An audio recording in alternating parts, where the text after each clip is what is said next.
K-pop demon hunters Haja Boy's breakfast meal and Huntrix meal have just dropped at McDonald's. They're calling this a battle for the fans. What do you say to that, Rumi? It's not a battle. So glad the Saja boys could take breakfast and give our meal the rest of the day. It is an honor to share. No, it's our honor. It is our larger honor. No, really. Stop. You can really feel the respect in this battle. Pick a meal to pick a side. Ba-da-ba-ba-ba. At participating McDonald's while supplies last. Morning decisions. How about a creamy mocha frappuccino drink? Or sweet vanilla? Smooth caramel maybe? Or a white chocolate mocha? Whichever you choose, delicious coffee awaits. Find Starbucks Frappuccino drinks wherever you buy your groceries. Stitch Fix. Shopping is hard. Let's talk about it. I don't have time to shop for clothes. I have to buy everything in 3 sizes to find one that fits. They know me at the post office. Workout wear is my only wear. Stitch Fix makes shopping easy. Just show your size, style, and budget, and your stylist sends personalized looks right to your door. No subscription required, plus free shipping and returns. Oh, wow. That was easy. Stitch Fix. Online personal styling for everyone. Take your style quiz today at stitchfix.com. Hey everyone, Chris here from MedPrep to Go, and welcome to another episode of our USMLE Step 1 Questions podcast.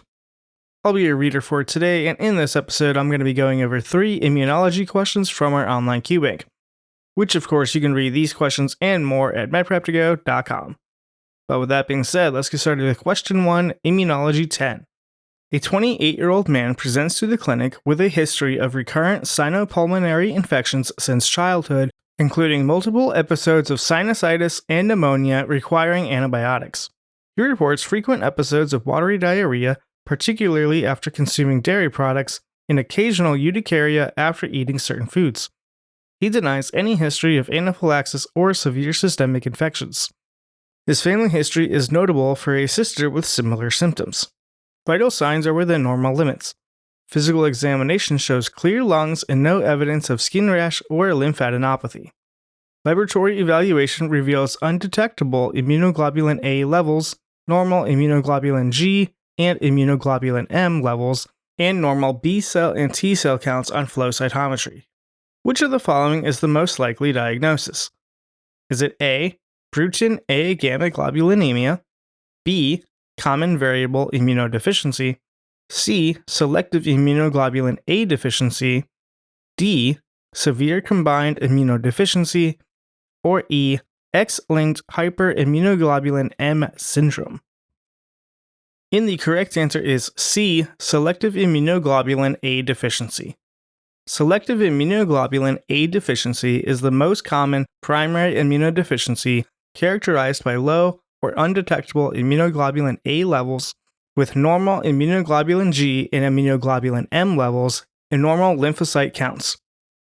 It is associated with recurrent sinopulmonary infections due to impaired mucosal immunity and gastrointestinal symptoms such as diarrhea triggered by dairy, likely due to defective mucosal barrier function. The condition may have a genetic component as seen with the family history in this case.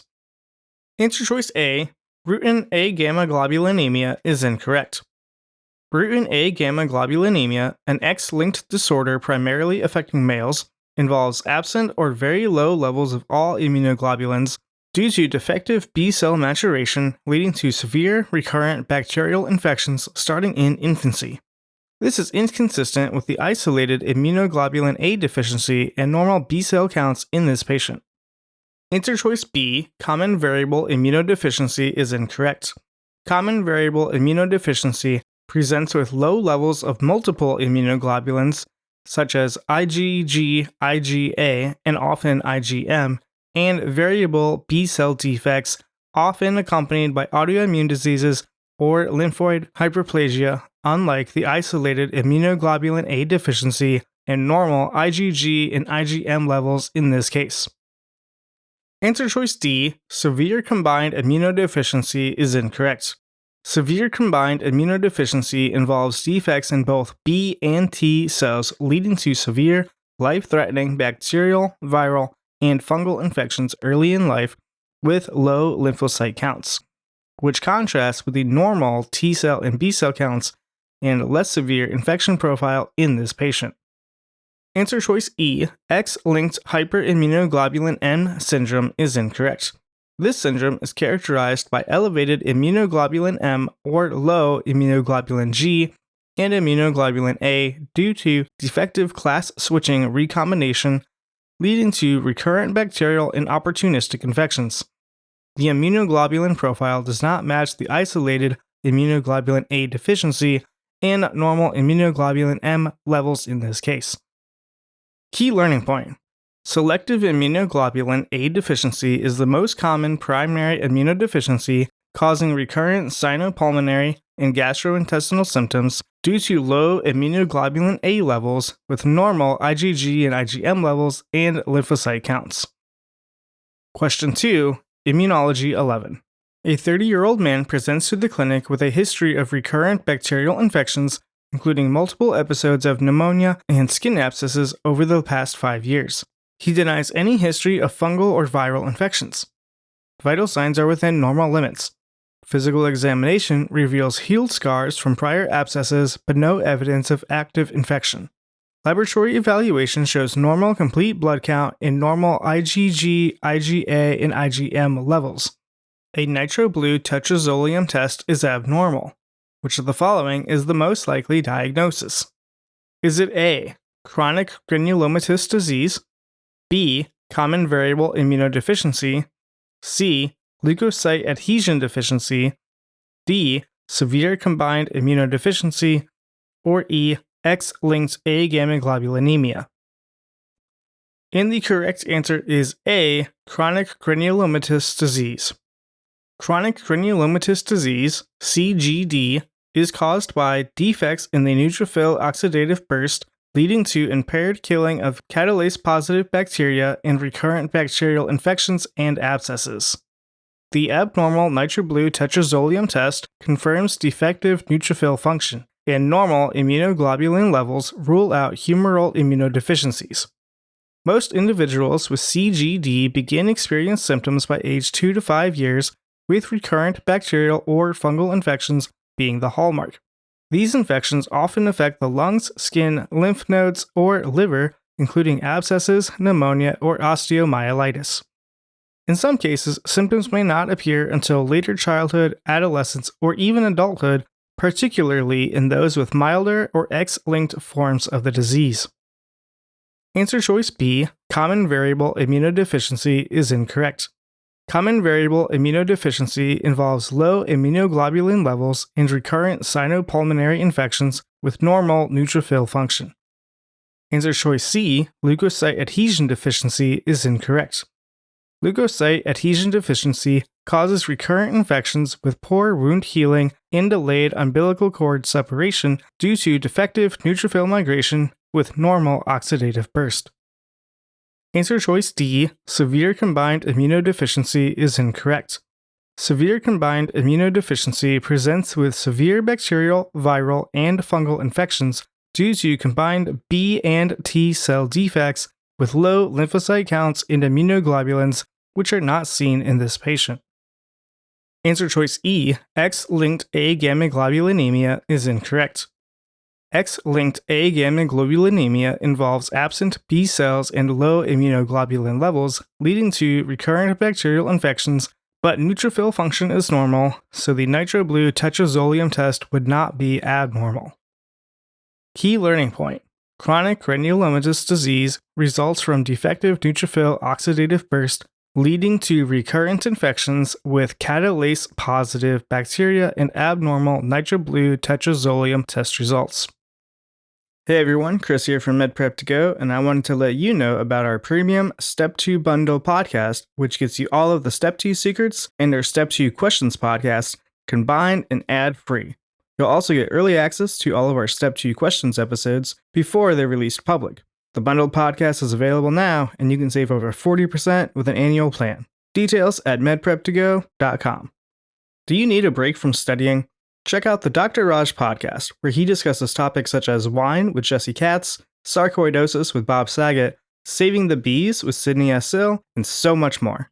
The podcast also features guest host Becca Spar, who focuses on leadership and connection, as well as Dr. Michelle Kulai and her Everyday Rooms segment, where she talks to patients to share their stories and the challenges that come with different conditions. Just search for the Dr. Raj podcast wherever you're listening now and tune in for a variety of great guests and topics. Question 3, Immunology 12. A 34-year-old man comes to the physician because of a persistent cough, night sweats, and an 11-pound weight loss over the past 3 weeks. He recently emigrated from Southeast Asia. Past medical history is negative and he does not take any medications. Physical examination shows dullness to percussion and increased tactile fremitus over the right upper lung field. A sputum acid-fast stain is positive for several red, slender bacilli. A biopsy of a pulmonary nodule is performed. Epithelioid histiocytes in the biopsy specimen have been activated by a cytokine primarily secreted by which of the following cell types? Is it A, B lymphocytes, B, cytotoxic T cells, C, eosinophils, D, macrophages, or E, Th1 cells? And the correct answer is E, Th1 cells. The clinical presentation is highly suggestive of secondary reactivation tuberculosis. The host immune response to Mycobacterium tuberculosis involves a type 4 hypersensitivity reaction. In this process, macrophages first ingest the bacilli and secrete IL-12, which stimulates naive T cells to differentiate into Th1 cells. These Th1 cells then secrete interferon gamma, INFY. INFY is the critical cytokine that activates macrophages, increasing their phagocytic activity and inducing them to differentiate into epithelioid histiocytes and multinucleated Langerhans giant cells, which form the core of the caseating granuloma. Answer choice A, B lymphocytes, is incorrect. B lymphocytes are involved in humoral immunity, type 2 and type 3 hypersensitivity, and the production of antibodies. While they can be found in the periphery of granulomas, they do not secrete the INFY required for macrophage activation and granuloma maturation. Answer choice B, cytotoxic T cells, is incorrect. CD8+ cytotoxic T cells play a role in killing infected cells directly. While they can secrete some INFY, the primary driver of the delayed type hypersensitivity response in the coordinated activation of macrophages in TB is the CD4+ Th1 subset. Answer choice C, eosinophils, is incorrect. Eosinophils are primarily involved in the immune response against parasitic infections and in type 1 hypersensitivity reactions such as allergic reactions. They are not a major component of the granulomatous response to M. tuberculosis. Answer choice D, macrophages, is incorrect. While macrophages are the cells that become activated and form the epithelioid histiocytes seen in the biopsy, they do not secrete the primary cytokine, INFY, responsible for their own activation in this context. Macrophages secrete IL-12 to activate Th1 cells, but the question asks for the cell type that secretes the cytokine responsible for activating the biopsy visualized cells, which are the epithelioid histiocytes. Key learning point. The formation of caseating granulomas in tuberculosis is a Th1-mediated type 4 hypersensitivity reaction. The Th1 cells secrete interferon gamma, INFY, which activates macrophages and promotes their transformation into epithelioid histiocytes and Langerhans giant cells. And that will conclude this episode of our USMLE Step 1 Questions podcast. I hope you enjoyed it and found the information useful. Please be sure to follow us at MedPrep2Go on Facebook, Instagram, LinkedIn, and YouTube to stay up to date with our content. You can learn more and read other Step 1 questions at medprep2go.com. Happy studying! Ryan Reynolds here from Mint Mobile. I don't know if you knew this, but anyone can get the same premium wireless for $15 a month plan that I've been enjoying. It's not just for celebrities. So do like I did and have one of your assistants switch you to Mint Mobile today. I'm told it's super easy to do at mintmobile.com/switch. Upfront payment of $45 for 3-month plan, equivalent to $15 per month required. Intro rate first 3 months only, then full price plan options available. Taxes and fees extra. See full terms at mintmobile.com.